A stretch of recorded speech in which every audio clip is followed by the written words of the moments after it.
Y'all, it has been getting hot out here and we don't really have very much covering for working on stuff. So today we're going to install a sunshade cell here above this little area so we can have a nice work area that's at least shaded from the sun. These last few days it's been getting up to 100 Fahrenheit out, which is about 40 Celsius or so, and a little bit of shade would definitely be worth it. So we're going to use the bus as one of the anchors up here on top of the rack. We're going to connect to that end, and the other anchors, this is a rectangular one, we're going to put out here somewhere. We need to stretch out the sunshade cell and see where the footprint's going to be and make sure we have enough room on both sides so that when we stretch it out we don't run out of space. So there's a little bit of extra room that we have to factor in, and we're probably going to be using some trees that are just hanging out here as the posts for the anchors here. So we got some eye bolts for these anchors. We also have some little bitty eye bolts that we're going to put up and attach to the structure up here, and then from there we will get some holes dug and see if we can't make a nice cool spot. Luckily today's kind of cloudy out and it actually rained a little bit this morning, so it's a lot cooler right now, but whenever it cranks back up later this week, it'll be really nice to have this spot to get some more work done.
Alright, so that anchor went in pretty good. Now we got to find a spot over in this area over here for the other one, and then we'll figure out where the posts need to go over in this area here.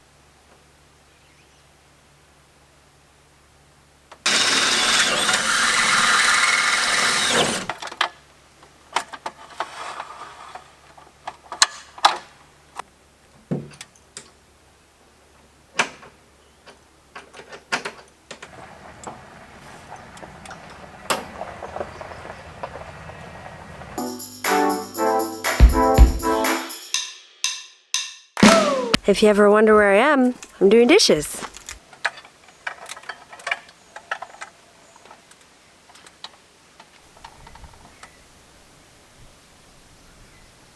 Do we want just to kind of go square to it, or like Well, both of them? do it like, I think that if you're gonna have one side down, it should probably be this one because we want to be able to see the view. So this one is about 11 feet. Okay. Alright, so this one will be approximately right here. That way it's far enough away to pull tension on it. Alright, you're going to have to drop it. We're going to throw it over there. Ready? 1, 2, 3.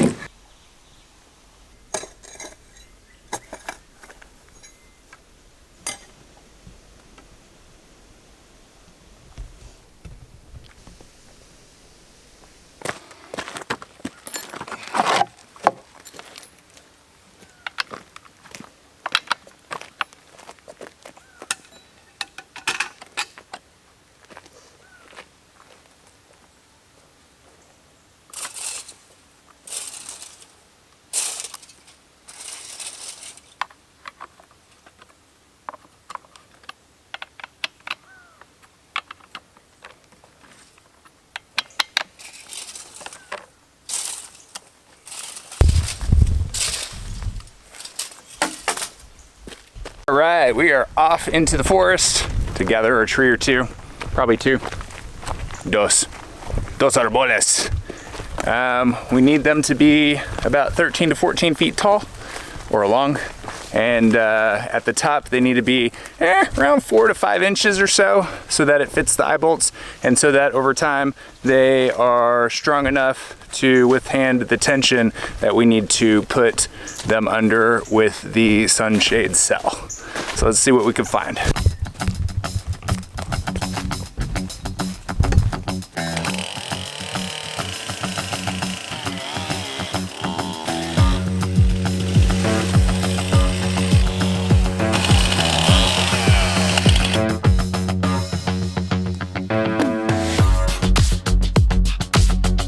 So that first tree went pretty well. Our next one is here on the side of our hill. We got this one that is laying on its side. It's about 5 inches diameter up at the top where we're gonna have to anchor to. So we gotta uncover it, the base, the bottom of the trunk, and then get off all of these other little limbs that are growing on the side so that we can harvest it as well.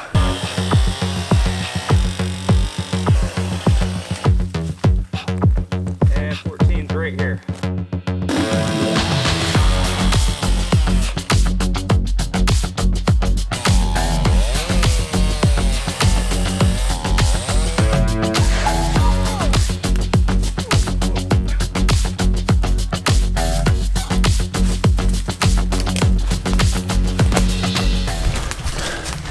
All right, these trees are not light. I think that we probably have, both of these might have been oaks. I forgot to look at the leaves at this particular one, but the bark looks pretty similar to the oak.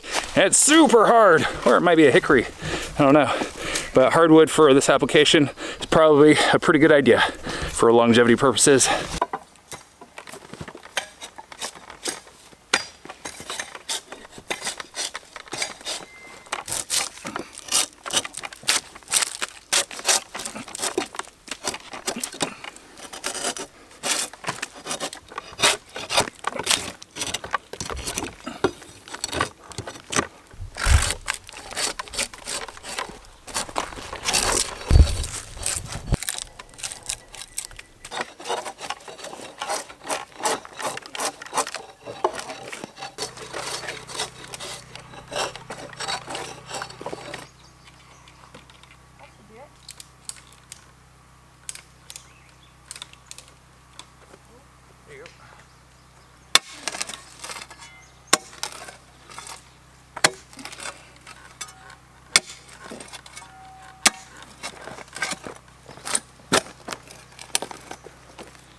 Not sure if you've seen our video where we did the trailer, but a friend of ours from town told us about this dirty little trick where you can paint or stain wood with spent engine oil.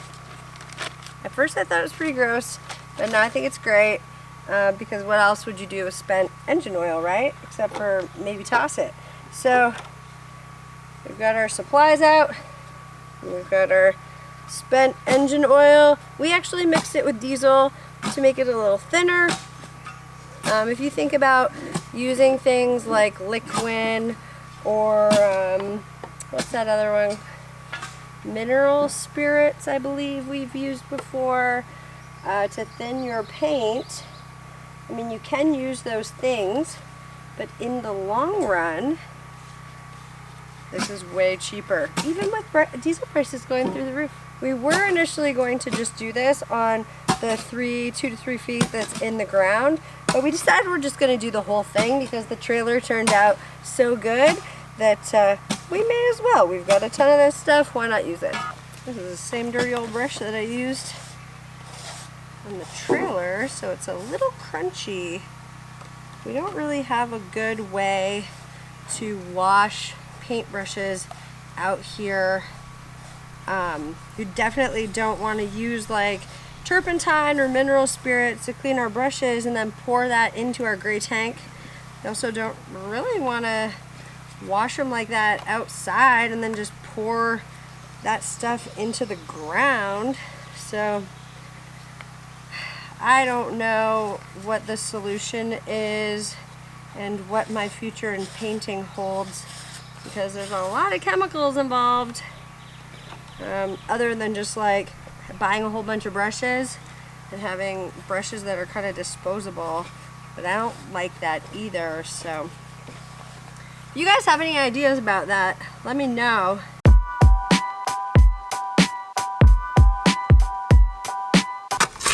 Whoa, you're making some good progress.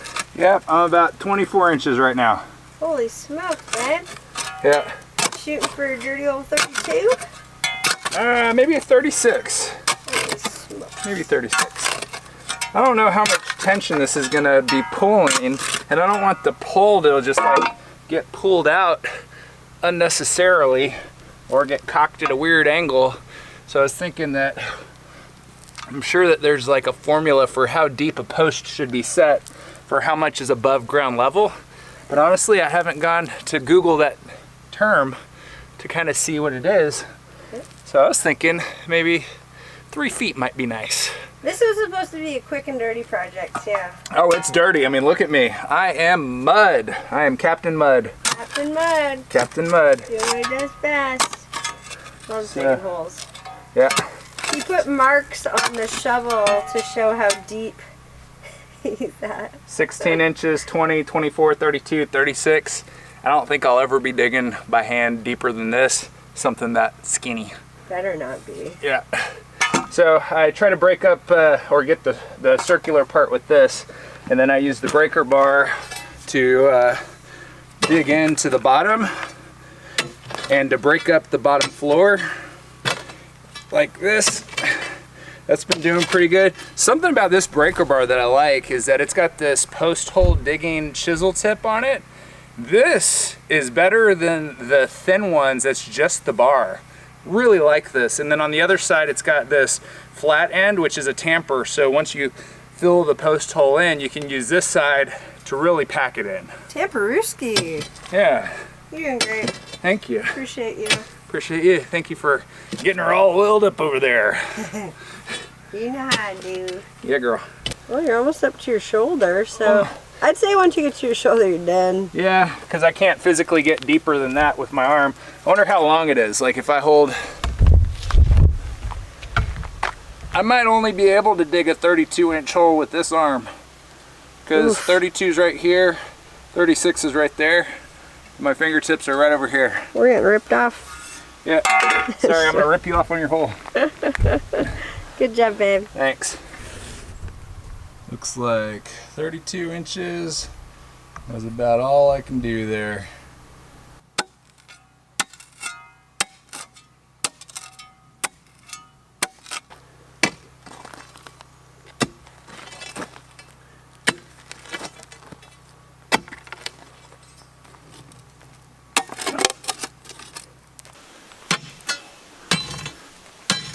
Running into some bedrock, y'all.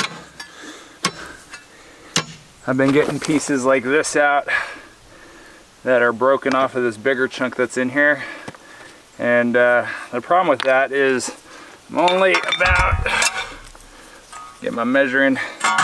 So this rock is only about 16 inches down, 15 inches. But I've dug about almost, probably about 18 inches total. But I got this big old molar of a rock here that's causing some problems. I see it starting to move. I'm working one edge of it, and then using this breaker bar kind of as a hammer of sorts, a jackhammer, where I'm the jack and it's the hammer. And I'm thinking that if I stress the rock enough on one side, that stress on a line should theoretically cause what's called cleavage in a rock, where it produces a stress fracture and breaks it apart. So I'm going in a row on a few different sides. Oh my gosh, I just broke it free. Holy smokes. Didn't realize I'd get to it right there. Oh my gosh, it's a heavy one. Look at that. Now, a post hole digger would be nice. However, those post hole diggers that are just like the handheld 2-handle type that have basically 2 claws like that one that go in, they're really only good for softer soil or for digging out loose debris like this stuff. But if you got big rocks in there, those things are worthless. And a gasoline power auger style, it's got the big round bit that kind of spins in a circle and you got a gas power head on it. Those are really good also for soil and land that doesn't have a lot of big rocks in it. So had we had one of those, I'd probably bottom out pretty quick, and then it would take me for a ride, or you just let go of it and let it slow itself down naturally. So hand digging right now seems to be the best option.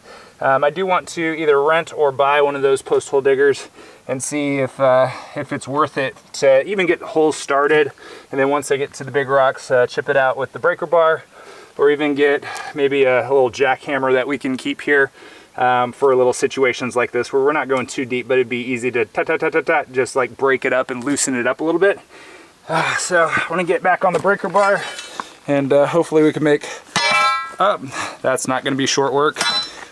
Hopefully we get through at some point. Oh. Holy smokes. Brought out the big guns, y'all. Muscle Crew's here! Now that hole's gonna get dug.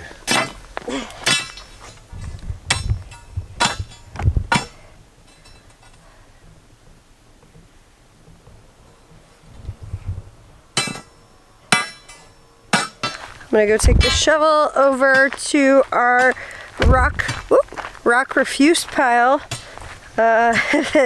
We are accumulating from digging all these piles up. We've got this nice pile of rocks with a bunch of like messy sticks and stuff in there. So we're just gonna throw that in the bottom of the hole. The ones that have less sticks and stuff in, we just throw onto the driveway, and we just keep adding to our driveway to make it a little thicker, a little wider, if you will. So yeah, I think I'm gonna get digging here so we can start filling up these holes, put a little bit of rock in the bottom of the hole, and then fill the rest of the hole up with rock.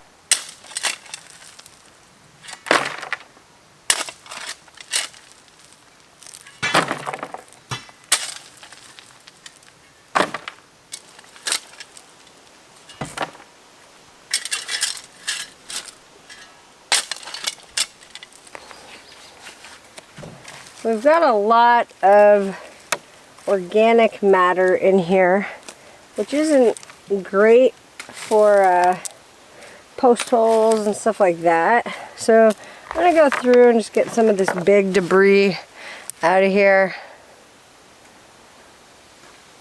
It's just roots and sticks. I'm not gonna worry about all of it. Let's get like the big chunkies out. I don't think it really matters that much. Over time it'll just break down and turn into dirt. And then if our posts start sinking or wobbling or whatever, we'll just throw more stones in the hole. I mean, yeah, I know what you mean. This is a quick and dirty. Definitely dirty. We're trying to pull off here. We put so much effort into every single thing that we do in life. And sometimes you just need a quick win where you're not like shooting for perfection. Sherpa! There's my Sherpa. Let him go.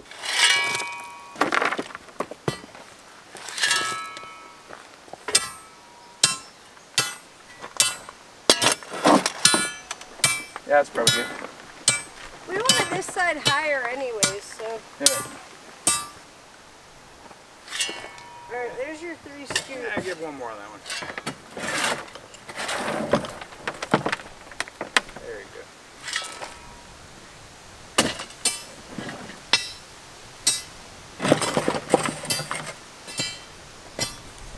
Want to give you a little update on the paintbrush. I ended up using it and it softened up. The more that the diesel and oil worked its way through the brush, it softened up. So I ended up just popping it back in a Ziploc bag and put it back away to use for another time when we use that oil combo. Good enough for shade cell? Let me check this one. We got about 24. so 20, 24. That'll be That all ain't right. bad. All right, let's Go get these posts. put these posts up, eh? Posts.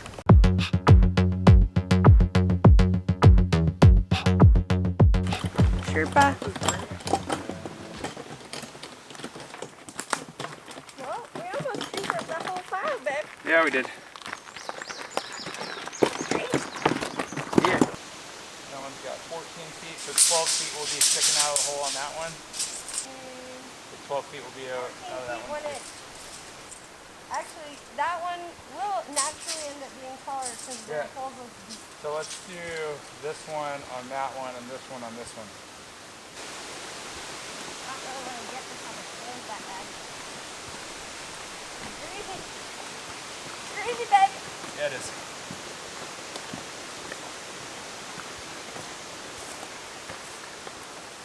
Don't trip over the pile.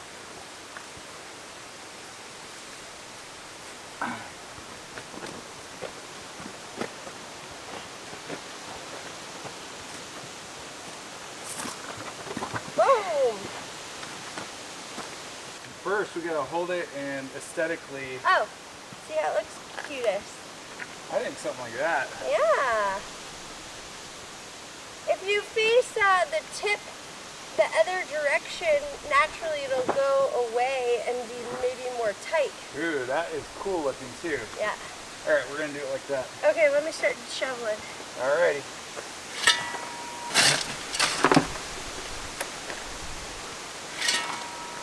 Oh, do we need to tamp it at any point? Yeah, once it gets a little bit, we could probably do it camp right about now.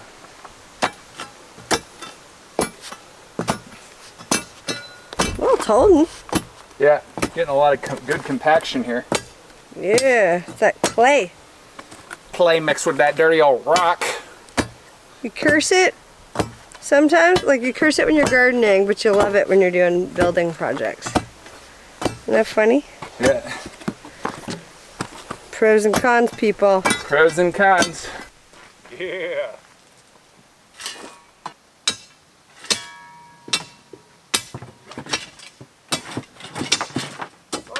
Yep. I just don't want to hurt my dick.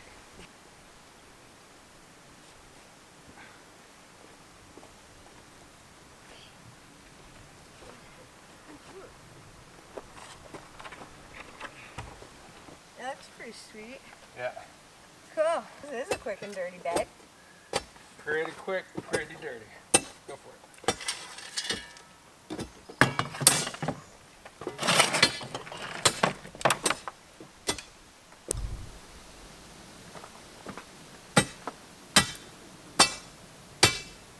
We could put some big stones around the base. Yeah, that'll add cuteness factor. Yeah. I'm wobbling it so that I can get the rocks to settle more. Oh, good idea. Let's check this one. Oh, that one hardly wobbles compared to the other one. Well, top does.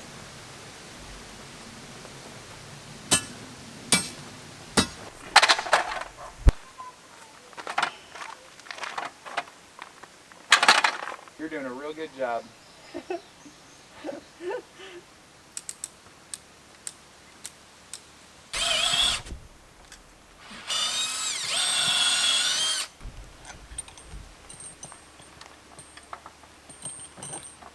What kind of hardware you got there?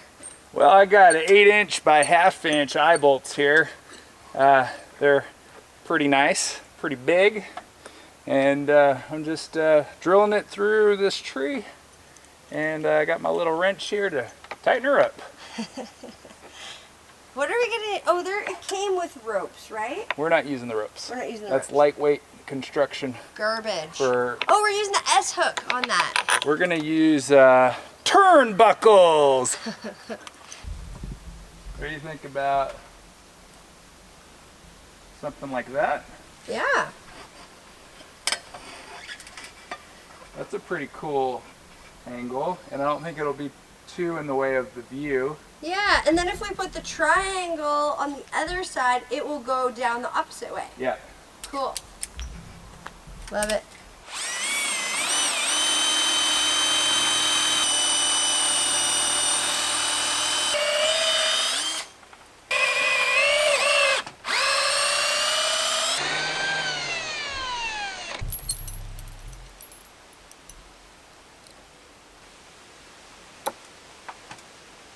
Bought them a little bit long because I wasn't sure what size of tree we would be using.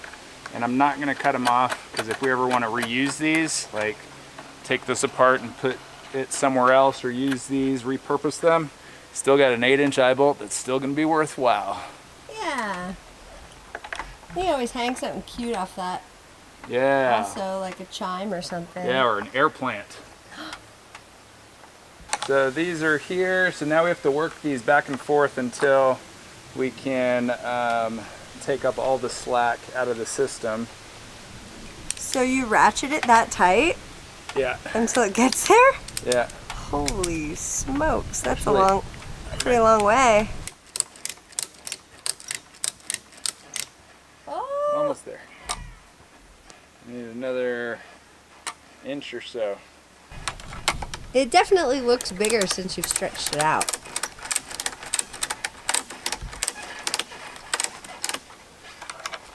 Oh! There we go. Perfect. So now, Then you tighten that turnbuckle. yeah. So I'm just going to tighten this turnbuckle till it's snug, and then we'll take these ratcheting straps to the other side and get that one tightened until it's just snug, and then Erin and I will both tighten these together until we get it as taut as we need it. All right. So, got a little bit of distance to make up here. That's over a foot. That's all right. This will flex. I guess then it won't really blow in the wind, the post. Yeah. You want them to be like as tight as a drum, really. Mm-hmm.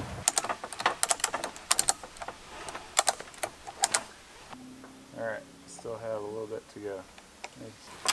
Oh, you might be there. We are there. No inches to go. Yay! Oh, that's sweet, babe.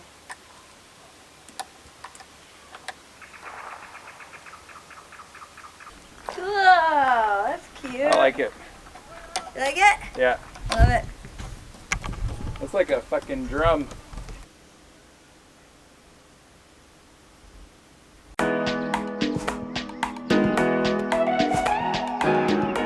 So the first one went up pretty smooth. It's the next day. We've got one more piece that we're gonna put on, which is like a little triangle that's gonna come off of this side. So let's see how much shade it casts. So far, the sun's still pretty low in the day. There's a little bit of shade over there. We're pretty high up off the ground, so it's casting a shadow smaller than the footprint. But at least it's casting a shadow. If we would have measured more, we might have gotten a bigger one, but our problem was that we only had a little bit of room on this front section so that we wouldn't block off the skylights over there. So maybe with this other 8 foot by 8 foot by 8 foot triangle, we'll be able to have a little bit more shade in this general area.